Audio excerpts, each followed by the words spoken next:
Hello again, Des Asante here from the TechMuze Academy. Welcome back to the TechMuze podcast. Today, I'm really looking forward to this conversation. This is, you could say, episode 2 in our TechMuze Community Member Spotlight series.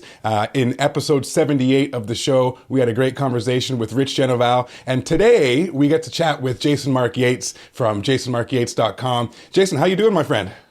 I'm doing fine, thank you, Des, and it's a real pleasure to get to finally talk to you. You know, as I've mentioned before, this is something I really want to do more of this year, is really sort of get to know the people who are following, the people who are in the community, and also let everyone else get to know you as well, hence this conversation today.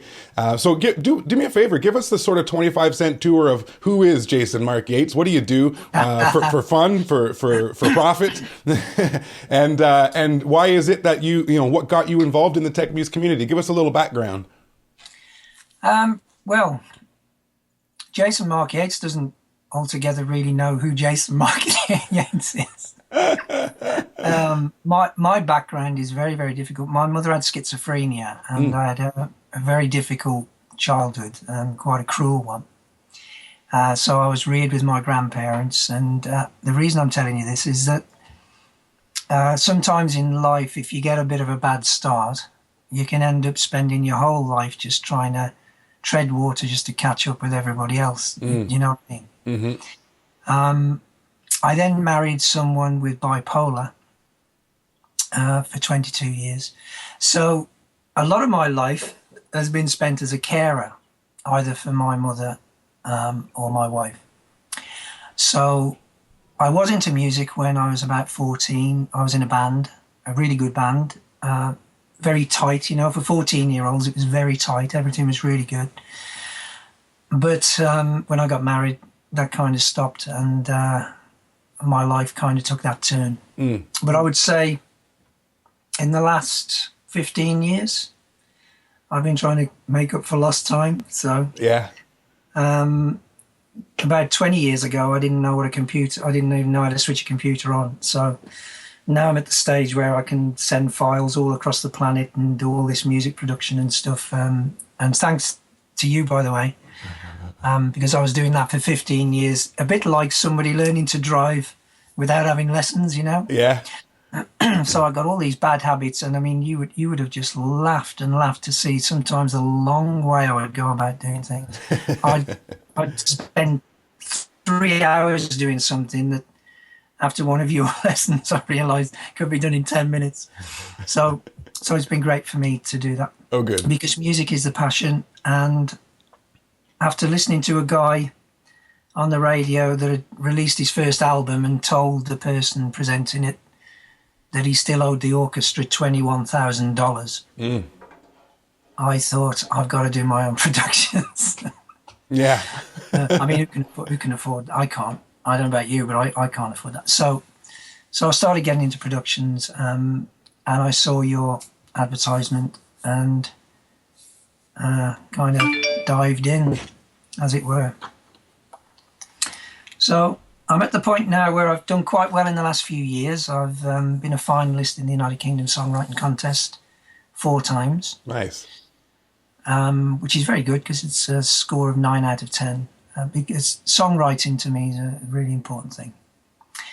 So that was important. And perhaps the other thing that's happened recently that's showing me that in the last 15 years I'm actually doing something. I won't say going somewhere, because that inevitable, you know, it's very hard to know where you're going sometimes. And sometimes you just don't know anyway. American Veterans Radio, I did an interview on there, and they said, you know what, we haven't got a theme song for the show. Would you like to write a theme song? So I got to write the theme song for American Veterans Radio, and I think I've only realized what a big deal that is in the last couple of years, because they play to 183 countries every day. So my song that I wrote for them goes out to 183 countries every day, which if I placed a song in some big film production, it wouldn't get that much play. So indeed. Well, congratulations on that. Yeah, you should be. I'm pleased with myself, but you know, there's a lot of talented people. There's a lot of talented people in your group. You're talented yourself.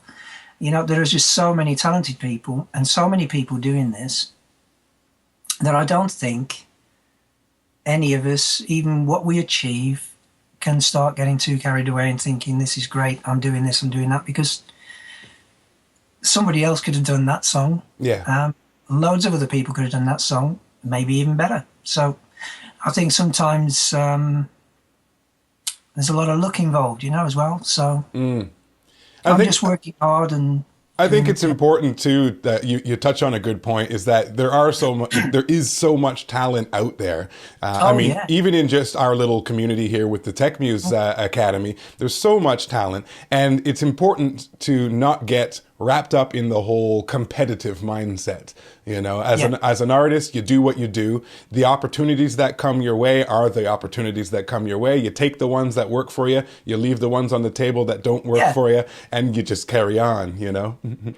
And it all depends on what your aspirations are, you know, what your definition of success is. I mean, for you as a songwriter now, apart from just the insatiable need to express yourself, do you have particular goals? Are you striving for particular things in that?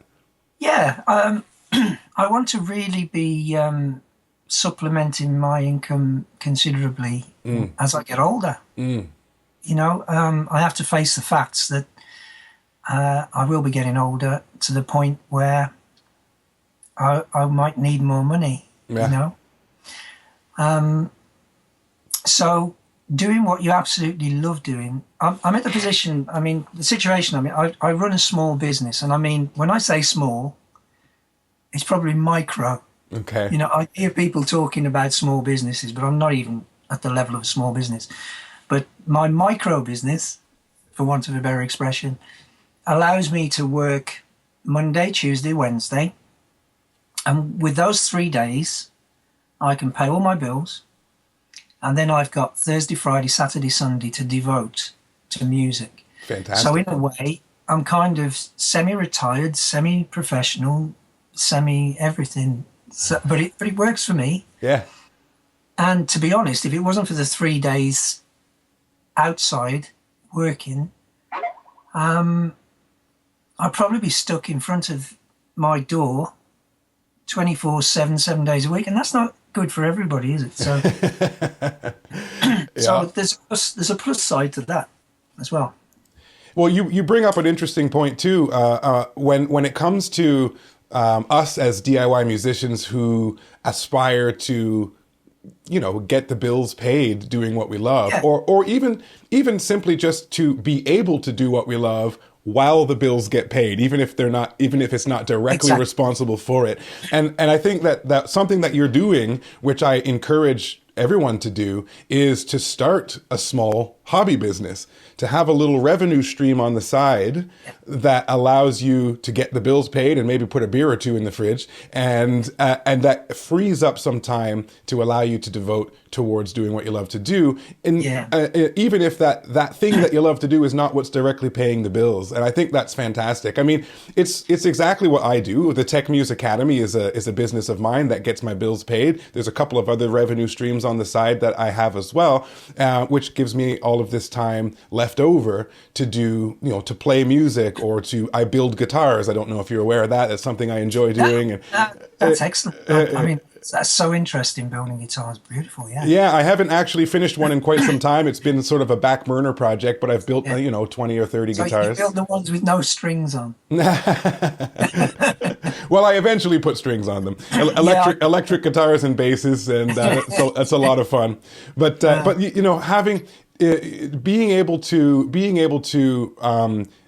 do what you love to do often enough to sort of satisfy your desires while still getting the bills paid. And however that has to happen. And as you know, one of the things that I'm very passionate about is figuring out strategies and methods to actually get some bills paid with this thing that we love called music. Yes, you know? exactly. And whether that is performing or building a fan base and having products for sale, or whether that is doing production for local clients, all of these things are all wrapped up into this thing that we love, and all of them, with enough practice spent, have the potential to be a revenue stream, right? And there's not just one way of doing everything. There isn't. Absolutely. You know, I mean, you had the guy on the other day brilliant interview. And I thought, well, how great for, was it Richard? Yes, Rich. Yeah. To have 300 gigs a year. I mean, I sat looking at that and I thought, wow, I'd love that, you know. And then I thought, well, maybe I wouldn't, because I love songwriting, and you can't gig and songwrite that much at the same time. Thing has to give. So there's more than one way of doing things. Absolutely. Like for me, at this particular moment in time, I do gigs. I only do gigs that I think are worth what they pay me for. Life's far too short to start spending out. I mean, you know as well as I do, you do a gig. Yeah. From their point of view, you're there for 2 hours. From your point of view, it's took the whole day. It's took 3-4 weeks practice. They don't see any of that. Yeah. So when people offer me a gig and the money's good, and I've had a few of those, then I'll do it. If somebody wants me to do something for nothing, if it's a charity I believe in, if it's something I really believe is worth doing for a cause and for a reason, I'll do it. But I can be here songwriting rather than doing something for nothing and losing a couple of days that I could actually be songwriting, because I've written 300 songs in the last 3 years. Wow. So that probably gives you an indication of, when I say songwriting, I mean songwriting. Yeah. You know, I've got a couple of co-writers as well. Now that was difficult for me because I've told you what my background was. And because of that background, it made me very, very independent and not really trusting a lot of people. You know, you get to a point in your life where you think, if your own family you can't trust, and, you know, and if this goes wrong, and that, you kind of protect yourself. And as what I've done, I mean, I can play bass, rhythm, lead. I wasn't any good on drums. I'd have loved to have been. I started off on drums, and I just wasn't good enough. So as much as I enjoyed it, I had to admit I just wasn't good enough. Fair enough. I play a bit of saxophone. I haven't done that for a couple of years, to be honest, but I love the saxophone. I've still got the tenor sax here. And of course, doing my own productions. I could literally lock myself away and just do everything. And just, I mean, if I'm tuned into you as well, I've got the TechMuze Academy, so if I have a problem with this, there's that to help me out. So, I mean, I could literally just stop here and do that, but it's not good for you to be that insular. So I've got a couple of co-writers now, which for me is quite a big thing. A couple of girls, one from California and one from New Jersey. Okay. Both great, you know, really great, both very different. I think co-writing is it's a bit like being in a band, isn't it? If you need to have a rapport and you need to get on well. We've probably all had an experience where we've been in a band and it didn't quite fit. Yes. And you could all be really good at what you do, but if you don't get on with one another, then it just doesn't work. Absolutely. So co-writing's a bit of you've got to be absolutely sure. And I think you've got to put your honesty cards on the table right from day one and say, look, this sounds great. Let's have a go.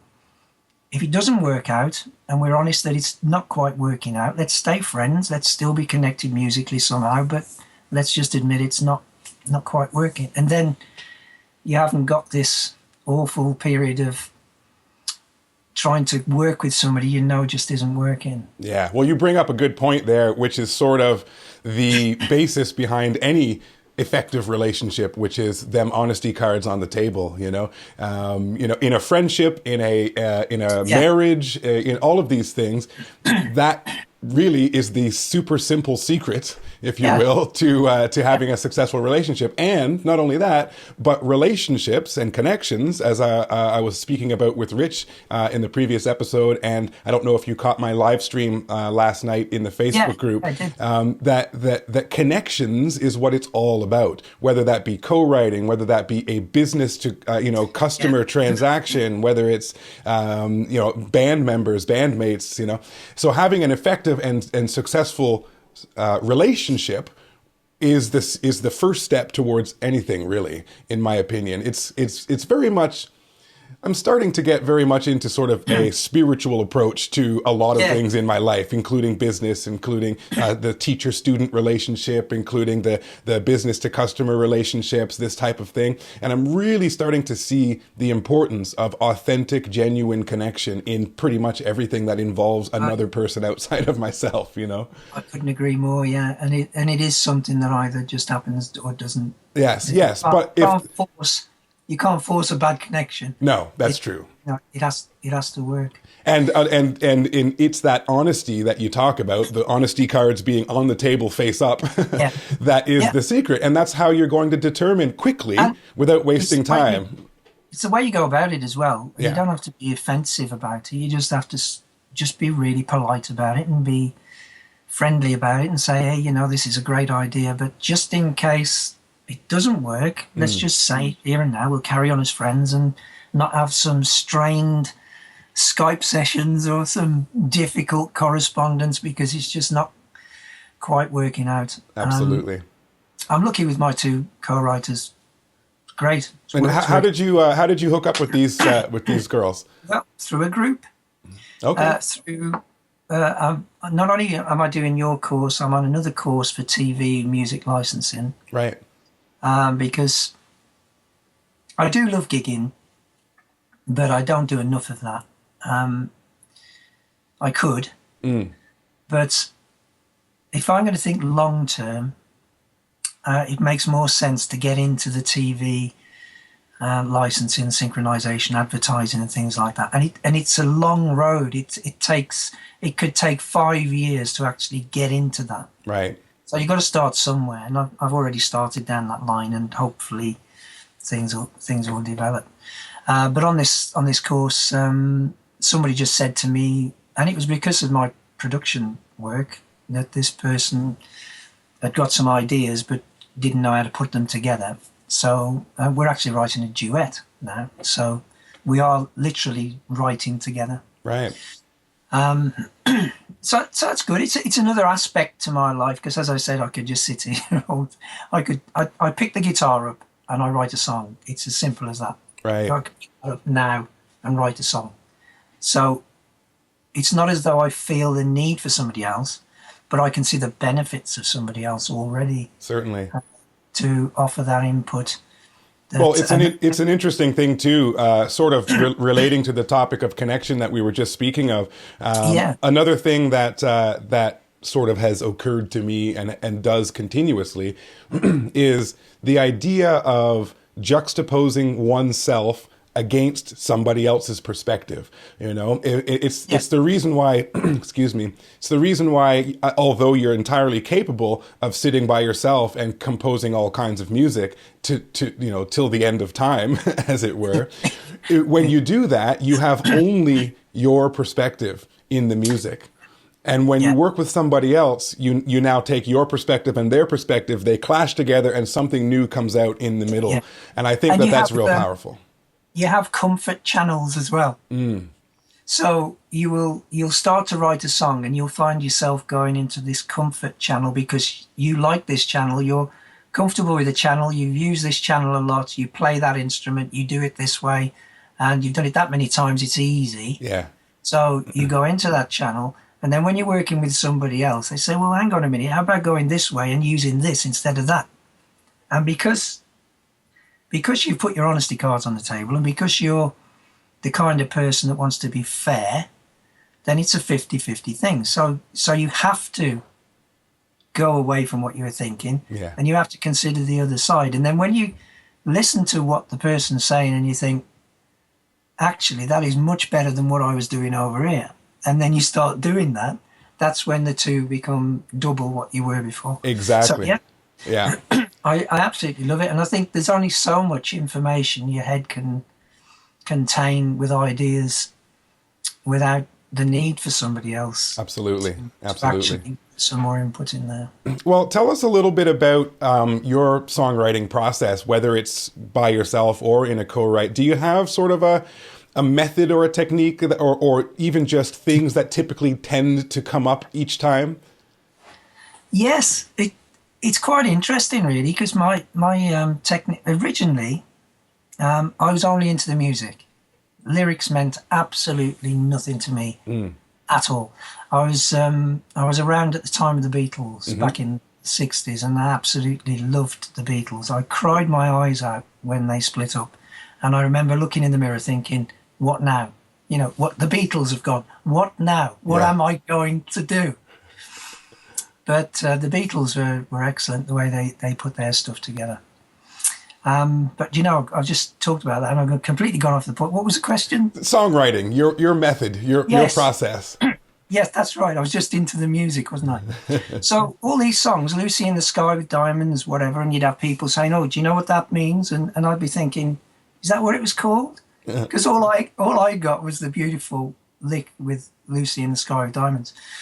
So when I first started putting music together, it was a case of put the music together and then, suppose I've got to put some lyrics to this. That was my psyche, you know, as a way, I suppose I better put some lyrics to this. Now, as time's gone on, I've realized the potency of lyrics, the importance of lyrics. And when people used to say things to me like about a song, they'd say, I really like this song. And I'd be thinking, I wonder what part of it they like. And they'd say that line where it says blah, blah, blah, blah. And you think, this person has listened to that song for 3.40 minutes. And the thing that's hit them is a line in the song. Yeah. And I started to think, am I missing a trick here? You know, am I so into the music that I'm forgetting that it's music and lyrics? And sometimes it's the lyrics. In fact, very often, it's the lyrics that people hang on and mean something. Yeah. So now, I actually write at this moment, because I think it changes with me. It started off that way. Now when I write, I almost write the music and the lyrics together. I have my Word document up. I've got my guitar, and I'll start putting some chords together and then start putting some lyrics together. And it just develops from that. Sometimes I have an idea of exactly what I want the song to be. There's only one time I've ever written a song without being here. Actually at work, and I had an idea for a song. That's never happened since. So it's a bit, what's the word? Unpredictable. It's almost like I've got lots of ways of writing a song, not just one particular way. And any one of those things can trigger off. But the lyrics now are a very, very important part. So much so that the beauty of the Word document is that you haven't got all this scribble on a piece of paper that you think, what on earth's this? You can keep it really neat and tidy. You can take a word out, you can put a word in. And often, if I'm trying to tidy up the length of phrases to fit with the music really nicely, it might be just taking a word "and" out and substituting it with something else, or adding the word "and." I often find it's not the big words that are the problem, it's the little bridges in between. Yes. That get your balance of the... Do you know what I mean? I do, yeah. It's interesting. I enjoy all that now, and it's a big part of the songs for me. The point that you made about having almost disregarded lyrics is something I can really relate to, because it wasn't up until very recently myself that I had that same epiphany. I mean, I would play songs. We would, like, my partner Carol and we play out all the time. And I have songs, I used my iPad for my lyrics and my chords, right? My cheat sheets, I call them, right? Yeah. And I have songs that I've played 100 times in a row, and I still don't know what they're about. You know, I've sang the lyrics 100 times, and if someone said, "What's that song about?" I'm not sure. You know, I'd have to go to my iPad and read it again to tell you. And very recently, that's been shifting for me. I've been really focusing on, and not because I'm trying to, it's just sort of happened, where the lyric and the subject matter and the emotional content that's trying to be portrayed by the artist is all of a sudden available to me where it wasn't in the past. It's really an interesting phenomenon, an interesting sort of metamorphosis. I think it's absolutely wonderful. I've just written a song called Passengers. It was originally One Last Drive, and then I realised I'm terrible for changing song titles. So it was one last drive, and it still is one last drive on my door, but effectively it really is passengers now. Okay.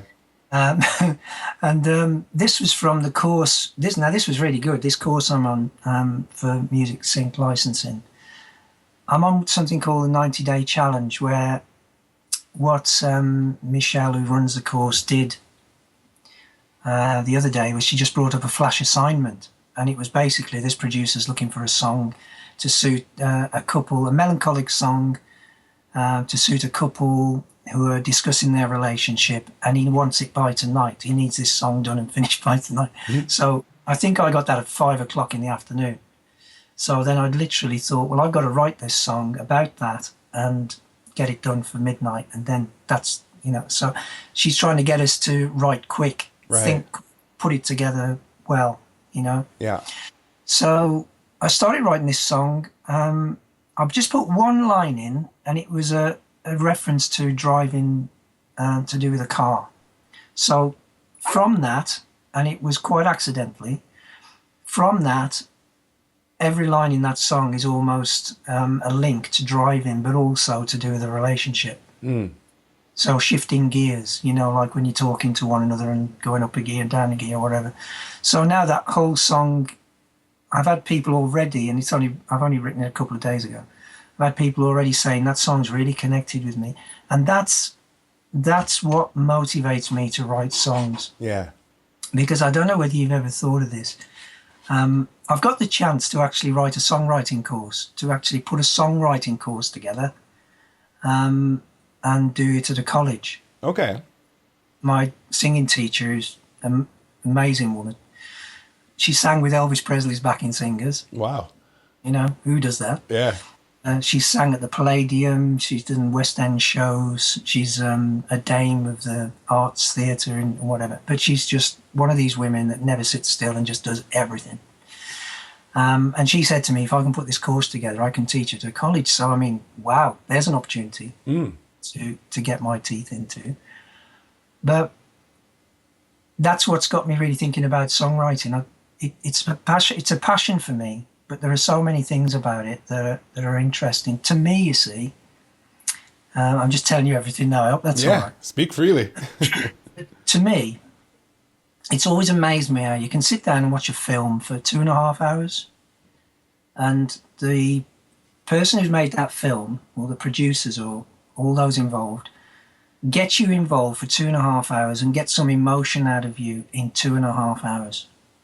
And at the end of it, you can be crying or you can be laughing and still laughing about it the day after. It's completely got you enthralled. We do that in 3 minutes, 40 seconds, or we do it in 3 minutes. We connect with people emotionally. We draw something in 3 minutes, 40 seconds. That, to me, is one of these wow things. I want to be a songwriter. You just think, you can really do that in 3 minutes, and you can. In 3 minutes, 40 seconds, you can, like we were talking about lyrics, you can get a line out there that somebody thinks, wow, that's me. That happened to me yesterday. God, that's just, do you know what I mean? I totally know what you mean. Yeah. It's a superpower, I like to call it, you know? It is. It really is. And I love the idea that you've got a blank piece of paper. Every song, you've got a piece of paper with absolutely nothing on it. And by the time you've finished, you've got a work of art that can connect with somebody and can change people's lives. It can change people's perspectives. It can change people's the way they look at everything, Absolutely. So I'm thinking seriously about doing this, but it's... well, here's something for you to consider. A lot of information together. I've got to throw a lot of information together and then put it all... Here's something for you to consider. If you pursue this songwriting course and you put something together that's really coherent and really sort of, quite methodical and can really bring a student from one position to another in terms of their ability to songwrite. Just so happens I know a guy who runs this thing called the TechMuze Academy to teach musicians how to do things. So, it's entirely possible that you could package that into something digital and it could be offered. Well, I think actually that this college course probably is an internet college course, or it's certainly accessible. as a lot of things are these days. Well, there's a little food for thought for you anyhow. Well, yeah. Well, I've got to put this together. See, I'm so busy doing everything. What I've done is I've got a Word document, and let's say I go out the room, go make myself a drink. If I have something I think, oh, that's useful, I'll come back, open the Word document, put it in. It could be a sentence. It could be anything. Right. That's connected with things I've learnt over the years that have helped me to write things. Right. So I'm putting all the info in there. It's getting bigger and bigger, and then I'll have to work out. There'll be sections on lyrics. There'll be sections on emotional content. There'll be sections on quite a few things when I put it together. Well, keep us posted because I'm definitely interested in that. I will. Yeah, songwriting for me is something that I've always sort of wrestled with, I guess. When it comes to, much like yourself in the past, when it comes to creating music, I could do that in my sleep all day long. I can come up with harmonic progressions and riffs and rhythms and all kinds of stuff. But when it comes to putting something together as a complete package that has some emotional impact, as you've described, that has a lyrical content, a subject matter, a thing that I actually want to say. That's where I've always struggled with the lyrical component. I tell you what, I've started, and even this other course to do with TV licensing. You pick things up. You can pick things up from a couple of people talking on the street corner, and you hear blah blah blah blah blah blah, and then suddenly something will come out, and you think, "Wow." I was watching a TV program some years ago. I wrote a song called Deviant. Okay. And it was about, the idea of the song was, it was a guy who's been a convict. He was just a really bad guy. He loved this girl, but he wanted her to not have anything to do with him because he loved her that much and he just wanted her to keep away. So it was that kind of thing. Okay. And I opened that song up with a line of a woman that was on a TV program. She was blind and the doctor restored her sight. And they interviewed her and they said, that must have been an absolutely wonderful thing. And she said, yes, she said, he opened up my grave. And I sat back and I thought, wow, he opened up my grave. What a thought. He opened up my grave. So that song starts with, you opened up my grave. Yeah, that's quite an image. I got a little bit of goosebumpy there just from that line. Yeah. But to her, she was dead until he gave her sight. So, wow. Things like that, I mean, you've got your phone. I've got my iPhone and I've got my notepad on there. And if I'm out and about and I've got my iPhone and I hear something, see something, I'll just jot it down there so that it's kept there. And even if I think of a tune, I've got the sound recorder on there. Yeah, that's my method as well. We got everything really, haven't we, today? It's so easy with these little gadgets. So it doesn't matter where you are, because before you'd get home and forget everything you'd thought. Yeah. And think, what was it? And you nowadays we have no excuse anymore. No excuse. And put all these ideas down and but if you hear anything on the TV, write it down. Don't waste it. That's a habit I'm trying to develop. Could be all day and there's just one line and that's it. That's the one. Yeah, absolutely. And sometimes that's all you need is that seed to start from, if you're anything like me, just a little idea, one image, and that can overflow into the rest of the lyric and the rest of the tune. And it just gets you going, doesn't it? Yeah. Some like momentum. Pushes a car, a car sometimes you just give it, well, it used to. I don't think that doesn't work with modern cars, does it? I don't know. I think my mechanic said to me, you can't push cars anymore. I don't know anything about cars except where the gas goes. Mine's probably old enough for a push mine, to be honest. But absolutely. That brings me to that other thing about failure. There's people over here in UK, and I'm sure it's happened in Canada as well. People have said, the trouble with a lot of schools is they don't teach kids how to deal with failure. There's all these lessons on you can be what you want to be, which I don't personally believe. I don't. I'm not being negative. I just don't think that's true. Okay. I wanted to be an astronaut when I was 11. There is no way on earth I was going to be an astronaut. I just haven't got the that kind of mental capacity for that. I just couldn't do it. But I wanted to do it, and all the wanting in the world wouldn't have got me there. But you can find what you are good at. And when you know what you're good at and you love doing it, then you can really achieve something. Yeah. That's much better than trying to be something you're never going to be because you just haven't got the aptitude for it. I think that's a much more realistic and honest approach to Yes. life, which is why failure, I keep going. If there's something about me that I do like, it's stickability. You know, you can knock me down 100 times, I'll still get up. I won't give in. And that's because of my background as well. It's survival, really. Right. So failure to me is a step up. It's not something that kicks me in the teeth and treads me down. It's a step up for me. Every time I fail at something, it's a determination to use that as a stepping stone to get better. Right. See what I mean? So I totally agree. Don't run away from failure. I don't exactly run to it. Right. I'm not saying, give me some failure now, I'm missing it. But if you get some failure, just view it as a stepping stone. Just view it as something to make you better, because your successes don't hone you as a person. Your failures do. Well, a wise man once said that the only true failure is quitting.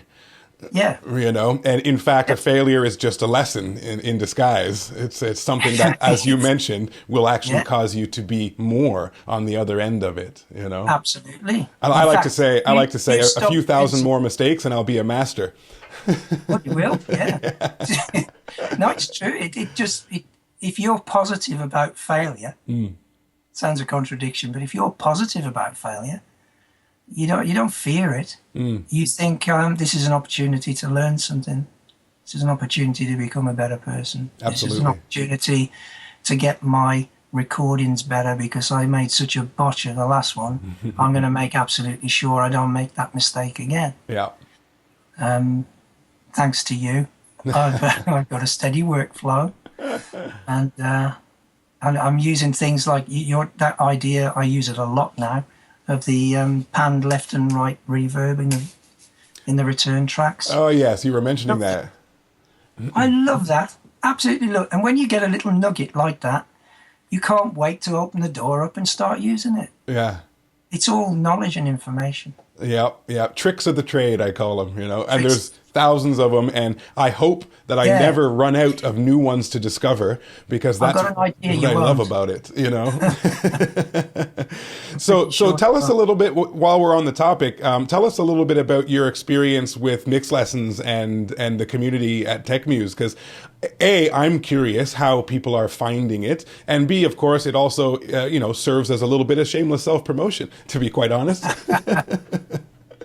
It's rubbish, Dad. Yeah, I try. I'll learn from that failure. No, I think it's great. I hit it off with you straight away when I saw your presentation, because I thought, he's a guy who means what he says, he likes what he's doing, and he can talk, and he's natural and happy about it. So that was a big thing for me. So you yourself have done a lot for your TechMuze Academy. But as I said to you, 15 years I was doing things my own way, and it's just been nice to do things in a much more taught and sensible, common sense approach sort of way. So I think it's great. I think these groups are only as good as the interaction in the groups. Yes.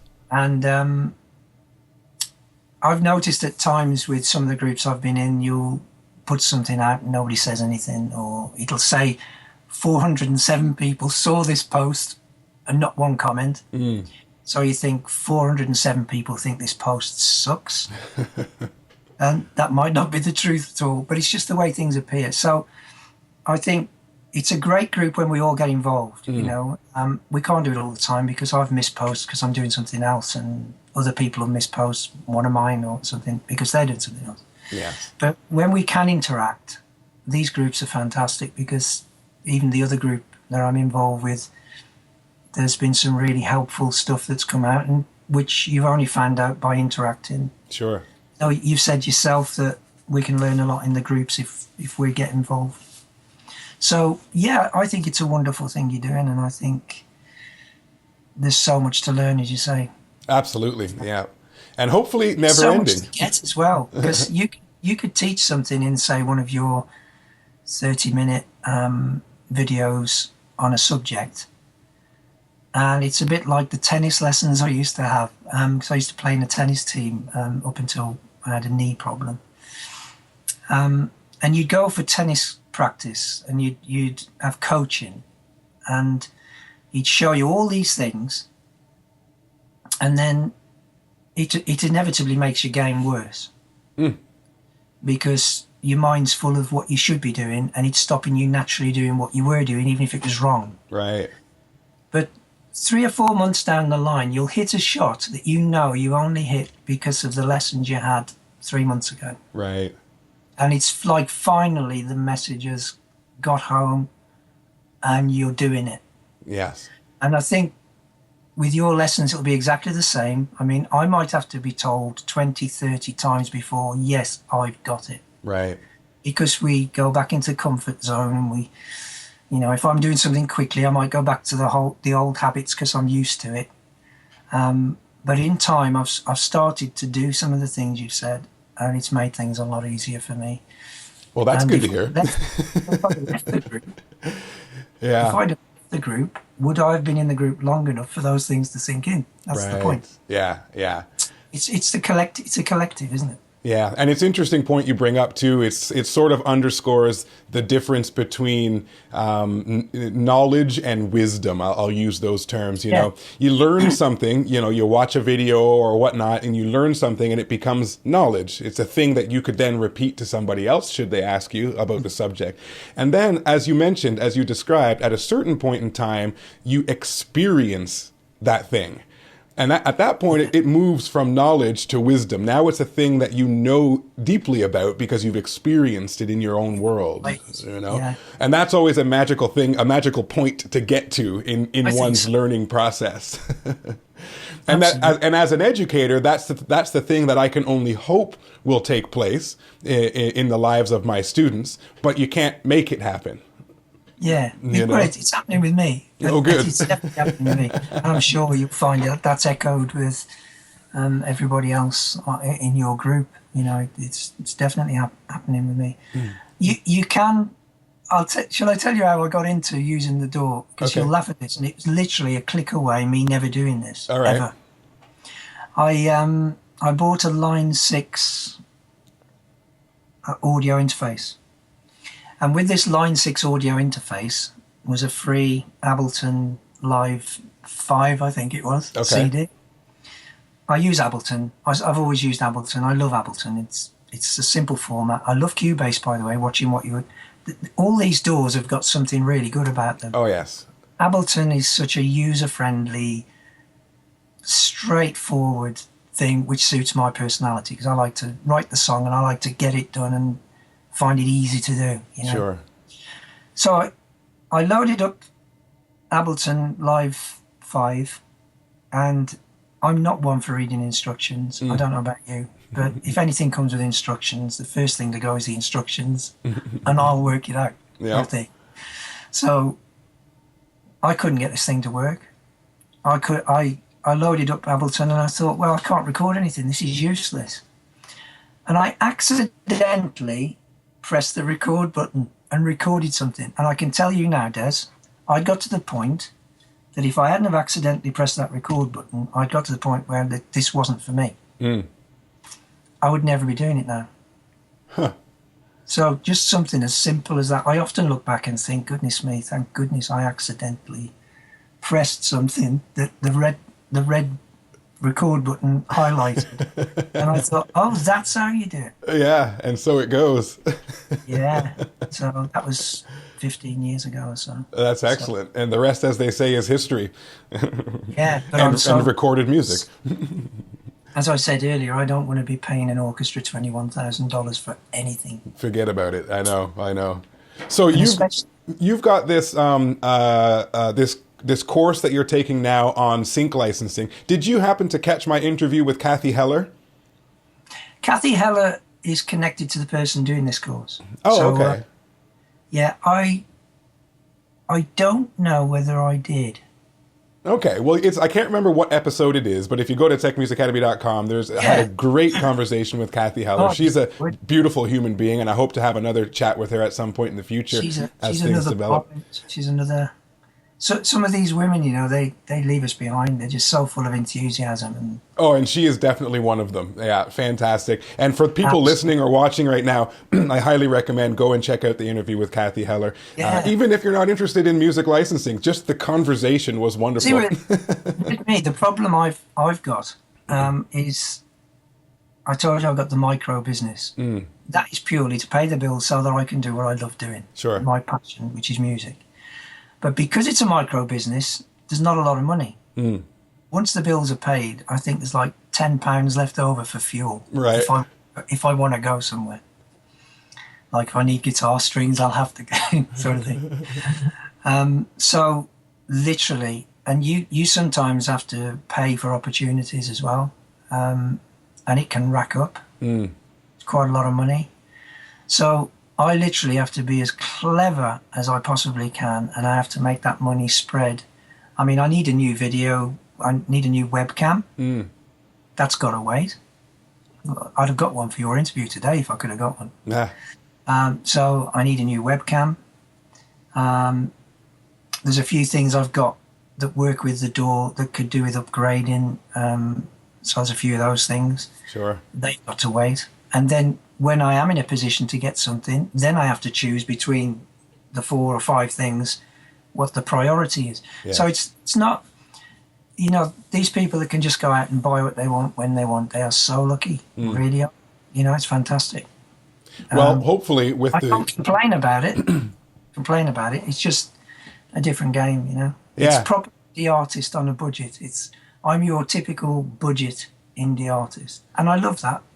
Well, that is our community. I mean, I don't know of anyone that I've interacted with yet who, is a trust fund child or anything like that. Exactly. Right? So, We're but DIY. we're all the same then. We're all budget indie artists, and the beauty of that is that when you do achieve something, you feel pretty proud of yourself that you've managed to do that. Certainly. On a limited budget. If you can, like with a door, with your productions, if you can come out with a production that people think, wow, that's fantastic, and it wasn't done in a huge studio, you've done it in your home studio, in your bedroom, we can be more proud than anybody, really, when we get good results. Totally. And it's doable. Oh, helping us do that, Des. Eh? Helping us do that. Well, thank you. I'm trying. It's a passion of mine, as I'm sure you can tell. And I mean, the other thing that's also that I'm also very passionate about, as I'm sure you know, is trying to devise and learn strategies that will allow us as DIY musicians to actually supplement our incomes by doing the things that we love to do, And that's where the Artist Promotion Blueprint came from. I don't know if you've had a look at that yet, but that's something that I'm really proud of. And in fact, I'm working on version 2 of it right now because I've learned a whole lot of new things in my own experience with the Des and Carol project that I need to add to the course. And of course, times change. So there's a few things, lessons in there that need to be updated when it concerns, platform, social media, technology, things that change every day, right? Well, I think I commented on that in your group page, and it's passed me by. Right. Simply because songwriting is more important to me than spending endless hours trying to connect with loads of people. I know there's probably, like with the door, there's probably shortcuts. Totally. better than my long route around things. So yeah, I've got to look into that. Well, one of my favorite words is automation. Just the word automation gets me excited because it's what allows us as solopreneurs, as one-man band kind of businesses, to be able to do these things at scale. And it's one of the core premises behind the Artist Promotion Blueprint is the idea of how do we set up systems in such a way that it seems like we have a team working for us, but we don't. Systems of automation. How do we engage with people truly, genuinely, and intimately as possible, but do it in a way that we can do it with 10,000 people at a time. Should you be fortunate enough to have 10,000 people paying attention to you, right? I think I've missed a lot of opportunities. I think I've missed like not taking emails and things like that. Totally, yeah. But these people still stick to me like glue, which is great. But probably not as many as there would have been. Right. But you could do with a secretary sometimes. You could do with you could do with a team doing all this stuff that's stopping you getting on with what you want to do. Certainly. And I think that's probably why we get a bit lazy with that side, because Well, interestingly enough, form is your music, isn't it? It's not the networking, although the networking is very, very important. yeah. And once again, it all depends on what one's goals and aspirations are. You know, if your goals are simply to have a large catalog of original music, then you're doing exactly what you need to be doing to achieve that goal. You know, if your goal, however, is to have a fan base that allows you to then offer music for sale or products for sale and have some, you know, have an actual market of people that are interested, then that's a different motivation. That's a different goal, and it requires different kinds of work. Yeah. But interesting that you mentioned having an assistant. One of the new modules that's going to be included in APB 2.0 when it's fully baked is a module on outsourcing, on having a virtual assistant to do a lot of the tedious parts of the job that don't require you as the artist to add your own personality to. You know, simple things like uploading things to YouTube, publishing them on your website, all of that techie behind the scenes stuff that you personally don't add any extra value to. It can be done by anyone with an internet connection. In fact, I used to have an assistant. His name is Emilio. He's from the Philippines. And he would work for me doing those kinds of things. So one of the big methods, I suppose, to growing your audience is through what's referred to as content marketing. So it's just producing content like we're doing right now. We're producing a piece of content for the TechMuze channel. You're using me, Des. You're using me. Yes, I know. I can't help myself. but part of that process, of course, this what we're doing right now is the fun part of the content creation. And then once we're done, I have to edit the video. I have to upload it to YouTube. I have to embed it on all of that stuff is the stuff that Emilio used to do for me back when I had a little extra cash to throw his way. So because of the fact that we're a global village now with the internet. I mean, we're having a conversation from 2 different countries right now. It's a wonderful thing, right? I love it. I absolutely. And because of that, you're able to actually get people who are eager to help you with the tasks that you need help with, that live in countries where the standard of living is something that I, as an artist, can afford to pay. You know, like in the Philippines, if you pay somebody $4, $5, $6 an hour, that's a respectable wage, and it's not taking advantage of them, but it's also something I can afford. Yeah.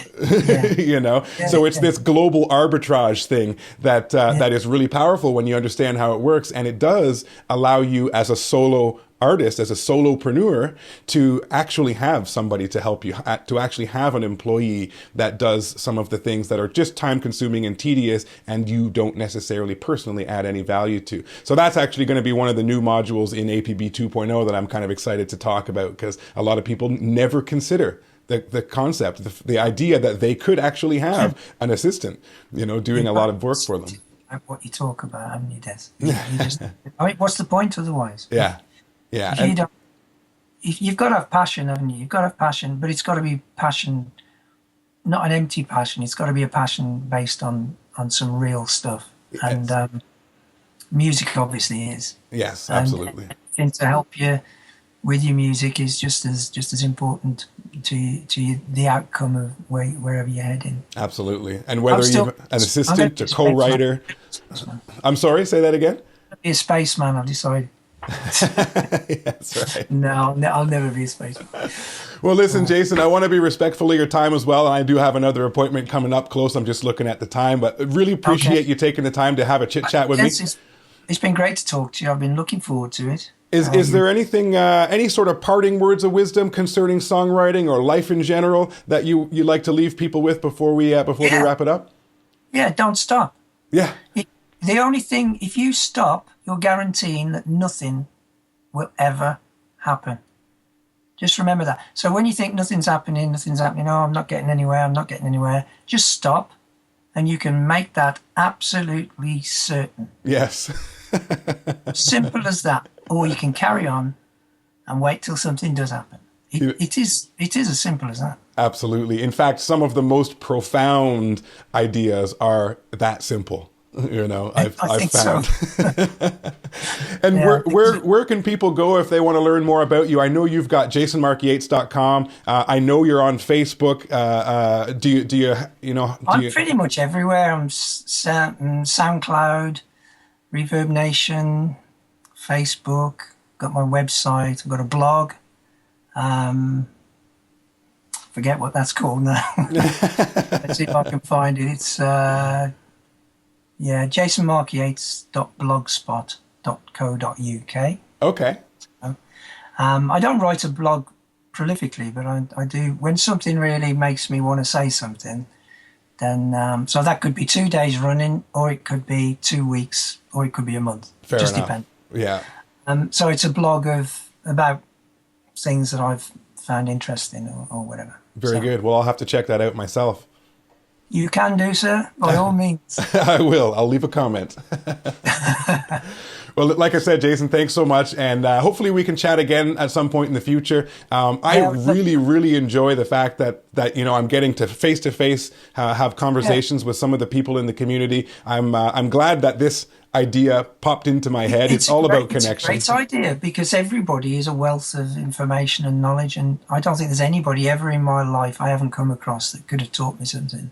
Absolutely. It has, literally anybody, 5-year-olds, anybody. Yes, absolutely. You spend a bit of time with them, they'll look at something in a different way. They'll say something you never thought of, or, so connecting with everybody on the group, you're gonna pick up all sorts of stuff, and you're gonna share all sorts. It's good. Absolutely. I think it is a community effort now, and for the first couple of years of TechMuze, as you know, it's been sort of me in my office here, trying my best to make sense, right? And last year I sort of started having guests on, which is great, and I'm still going to do that. Yeah. And now this year, like I said, I really want to involve the entire community in what we do here, because it's not just the Des show. I don't want it to be the Des show, and I'm having a lot of fun with it. So thank you once again, Jason, for being number 2 in the TechMuze community member spotlight series that we're doing here. I'm honoured, and thank you, Des. Thank you very much. I really enjoyed it. It's been well worth waiting to see you. My pleasure, and we'll talk again soon.